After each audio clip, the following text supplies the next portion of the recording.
Nightmare King Grimm definitely lives up to his name and the full screen title card treatment.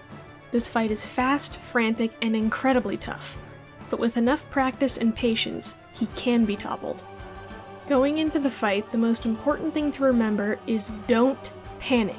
Expect to get hit and keep calm when you are.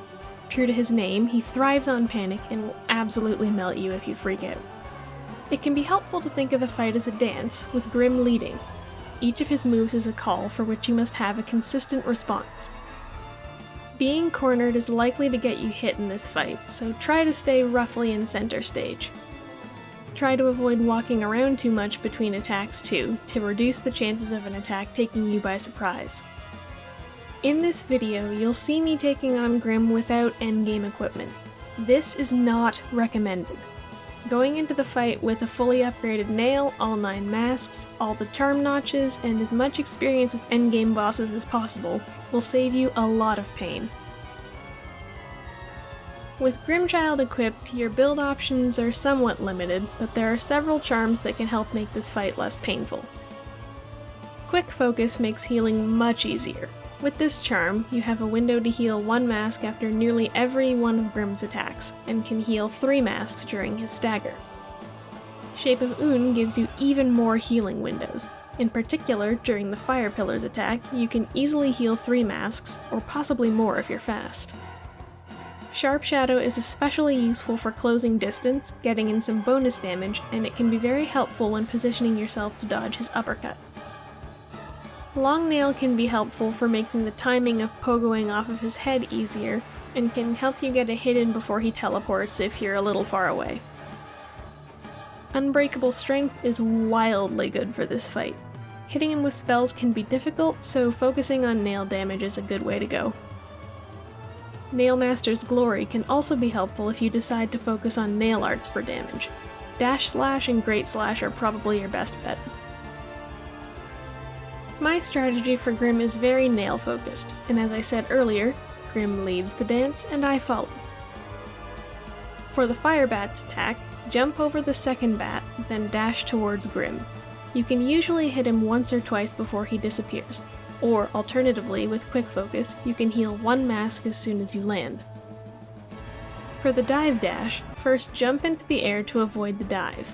Then pogo off Grimm's head and move in the direction opposite of his dash to avoid the fire trail he leaves behind. If the pogo timing gives you trouble, you can also just double jump over him. For the dash uppercut, you have 2 options. You can dash away from him, then turn around and hit him once before he jumps. Then just stand still to avoid the fireballs. You can also dash through him. If you don't have Sharp Shadow, keep walking for a fraction of a second to position yourself for the falling fireballs. If you do have Sharp Shadow, stand perfectly still and they'll just pass you by. If you're standing still between moves, the floor spikes shouldn't pose much of a problem. More often than not, you'll already be standing in a safe spot. If you aren't, you can just tap the movement button in either direction and you should be safe. For the Fire Pillar's attack, there will always be 4 pillars one after the other, and they'll always start spawning directly where you're standing. For this move, walk across the arena as slowly as possible. I tend to tap the movement button repeatedly for an even slower walk. This gives you as much space to walk as possible to avoid all 4 pillars. If possible, move toward Grimm while doing this. You can hit him twice with your nail, or once with nail and once with Abyss Shriek. Alternatively, with Quick Focus, you can heal 1 mask right after the 4th pillar starts forming. Or, if you have Shape of Un, you can easily heal 3 masks or even more during this attack. For the Pufferfish attack, stay as close to one of the walls as possible and use very short jumps to avoid the fireballs, just like with Troopmaster Grimm. If possible, pick one side and try to go to that side every time he does this attack. I found it easier to learn to dodge this move if I stayed on the left all the time, for example.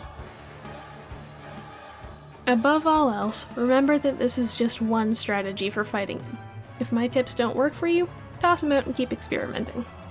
And remember that no matter how much advice you get, the thing that'll make the biggest difference in this fight is practice. It takes time and effort to learn the dance. Once you do have the steps down, it's a really fun fight.